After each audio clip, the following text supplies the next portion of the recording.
Lord of the Mysteries. Chapter 328. He that touches pitch shall be defiled. The wheels of the carriage pressed down on the track as the horses dragged it along. The heavy carriage steadily advanced, and soon they were moving away from the street as though nothing had happened. With a normal expression, Klein held onto his cane and waited until the tracked public carriage passed 2 stations before he got off ahead of time. He took a large detour and slowly headed back to the place where the gigantic devil dog had been killed. He wasn't looking for its beyonder characteristics, as it was impossible for the top experts of the church to not know about this matter. They would have definitely taken it away long ago. He also wasn't investigating the source of that slight snort. After all, with so much time having passed by, the carriages moving on the streets, and the people that were coming and going, how could there be any clues left behind? Even divination would fail to obtain an answer. Klein's purpose was to look at the subtle details that remained along the street, and to see the nature of the sealed artifact that had created the strange environment for the battle, so as to prepare for what might happen in the future.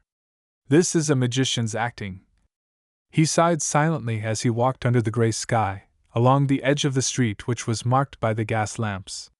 The reason why he had to wait 2 stops before getting off and taking a detour was because he was worried that there would be an official beyonder who would sweep the battlefield in secret. He didn't want to meet them, so he tried his best not to. Klein, who was dressed decently and holding onto a cane, took some time before he returned to the huge devil dog's place of death. However, there were no traces of its presence on the street, and the passers-by clearly didn't know that a fierce beyonder battle had taken place here. That sealed artifact is really magical. It's even more powerful than large-scale hypnosis. Klein activated his spirit vision and slowed his footsteps, like a gentleman on an outing rather than on an errand. It took him over half an hour to complete his tour of the area, but his efforts with his spirit vision was futile. There was nothing out of the ordinary about his target area. However, Klein's spiritual perception sensed one thing: its scope and its boundaries. When I entered the block and left from another direction, I felt a subtle and illusory feeling, as if I entered a different world from another world. That is to say, the sealed artifact's scope of influence can reach at least 1 block, and its upper limit is temporarily unclear. Klein stood outside the target street and nodded thoughtfully before returning. He went to a decent cafe, ordered a cup of Southville coffee, and sat down by the window. As he drank the fluid with a rich aroma, he observed the street outside, which was beginning to bustle as time passed by, hoping to see any changes. Unfortunately, what he had been looking forward to didn't happen. Of course, he wasn't without gains.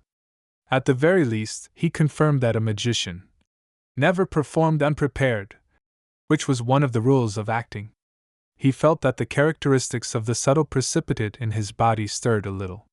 In the evening, Klein stopped his observations and returned to Minsk Street in a public carriage. At this moment, the gas lamps on both sides of the road had already been lit, illuminating the slightly wet cement ground with withered leaves that fell from the trees along the road with a blue hue. Holding his cane, Klein strolled past the house of Lawyer Jurgen and strolled to Unit 15. As he was walking, he suddenly thought of something. He had finished all the ingredients at home. If he went back now, he wouldn't be able to cook dinner. Should I go to the meat shop and fruit shop, or find a restaurant to fill my stomach first? Klein hesitated for a moment. He then finally decided to take a break tonight and eat something ready-made. Many of the dishes in this world were made quite simply and very quickly, so it didn't become a situation where an hour was spent cooking for 5 minutes of eating. However, there was still a certain amount of work to be done. Furthermore, he had to wash the dishes and wash the knives and forks himself. After touching his wallet, Klein turned around and walked in the direction of the area where, according to his memory, there were restaurants. Once again he passed the house of Lawyer Jurgens. Standing behind the open oriel window and looking at the confused expression Detective Moriarty had, Jurgen raised his voice and said, "Mr. Moriarty, did you forget your key again? Or did you drop your key? Why is he saying, again?" Klein replied with a chuckle, "No, not really." Jurgen solemnly nodded his head. Then why don't you come to my place? You can return when it's completely dark after we have dinner. Klein hesitated for a second and smiled. It will be my honor. When he entered, the black cat, Brody, was licking his paws in a corner. Jurgen didn't make much small talk as he stepped into the kitchen. After Klein had hung up his coat and hat and put away his black cane, he stepped into the dining room and saw that the table was already covered with food, blackened steaks and mashed potatoes of the same color. He wasn't surprised by this. This was how Mrs. Doris, lawyer Jurgen's grandmother, cooked in her old age. The food didn't look appetizing, but they were delicious. She's a good chef. Klein sat in front of Jurgen, smiled and made some small talk. Were you about to have dinner? Yes, it's a habit of mine to look at the scenery outside before my meal. It allows my thoughts to spread without boundaries. Jurgen spread out his napkin and picked up his fork and knife. Klein looked around in puzzlement and asked, Where's Mrs. Doris? Jurgen sighed and replied seriously, The weather is getting colder and colder. Her chronic lung problems are back, so she has no choice but to be admitted to the hospital for a while. May God bless her. Klein drew the triangular sacred emblem of the Church of the God of Steam and Machinery on his chest unfamiliarly. Then he cut a piece of steak and forked it before stuffing it into his mouth.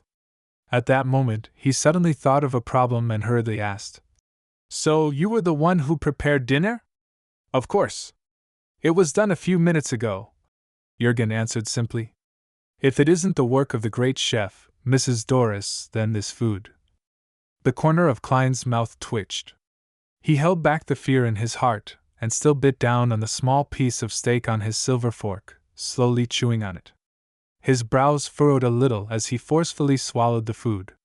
He squeezed a smile as he asked, Why did you prepare 2 servings in advance? 1 serving was prepared to be taken to the hospital for my grandmother. Jurgen glanced up at Klein. I'll make another one later. So that's how it is. To be polite, Klein secretly took a deep breath and steeled himself as though prepared to do battle with the food in front of him and finish it. By the time he was finished, Jurgen still had a tiny bit left.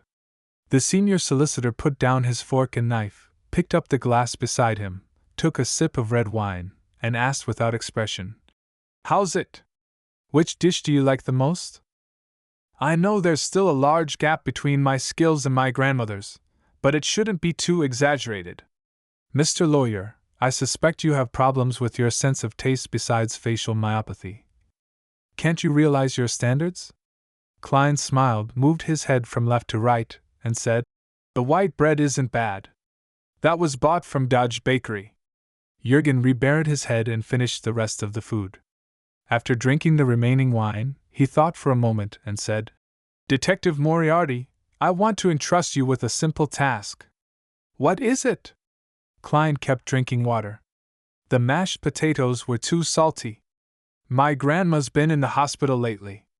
I might not be able to return because of my cases. This will lead to Brody being hungry. Jurgen glanced at the black cat. I want you to feed Brody when I'm not back, clean up his litter box, and play with him for a while. He loves to be scratched under the chin. Yes, every night at 10, if there's no light in the house and it's dark, you can come in, 2 solely every time, until my grandmother comes home. Klein saw the solemn and prim look on Jurgen's face. He smiled and said, It's a simple task. The reward is quite generous. I have no reason to reject it. As he spoke, he turned to look at Brody the black cat and smiled at it. Brody slowly turned his body and faced Klein with his back. Klein's smile couldn't help but freeze on his face. After drinking his fill, Klein excused himself from Jurgen's place. He strolled back to his rented house in the completely dark streets. By this time, the people who had finished their work had already returned home and were enjoying their dinner. There were very few pedestrians on the streets and not many carriages. It was very quiet. Walking under the light of the gas lamp, Klein, who had no urgent desire to return, slowed down. So did the black shadow at his feet. When he passed by the Sammers, he saw through the oriel window that the interior was brightly lit. People were moving back and forth, and sounds of chatter and laughing could be heard.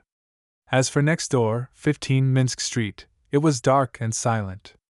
With a sigh, Klein quickened his pace, took out his key, and opened the door. Before he went in, he checked the mailbox out of habit and found another letter lying inside. Who sent it? Klein took out the letter and glanced at it under the light of the street lamp. No stamps. It looks like Isengard Stanton's handwriting. He nodded slightly, went inside, closed the door, switched on the light, and opened the letter. The great detective Isengard said in the letter, "I'm very pleased to inform you that the murderer has been found and killed on the spot.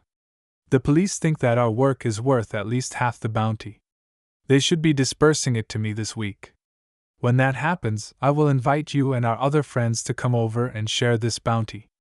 Isengard received the news so quickly? He sure has a close relationship with the Backlund police. Oh, it's without a stamp. That means that he got someone to deliver it directly. The Lone Kingdom's postal system isn't that efficient. How could a letter sent in the afternoon arrive in the evening? Klein sighed, put down the letter, and got ready to change into a new outfit before heading out. With the serial murders out of the way and the situation in Backlund easing, he could try to do a couple things. For example, find Caspers at the Bravehearts bar and contact Merrick to see if the Beyonder who could control zombies and Miss Sharon had any books regarding mysticism. If my guess is right, they should be the defectors of the Rose School of Thought. They were previously in an official organization, and they must know a lot of mysticism knowledge. And now, I have enough money to buy them. Klein touched his wallet and thought in anticipation.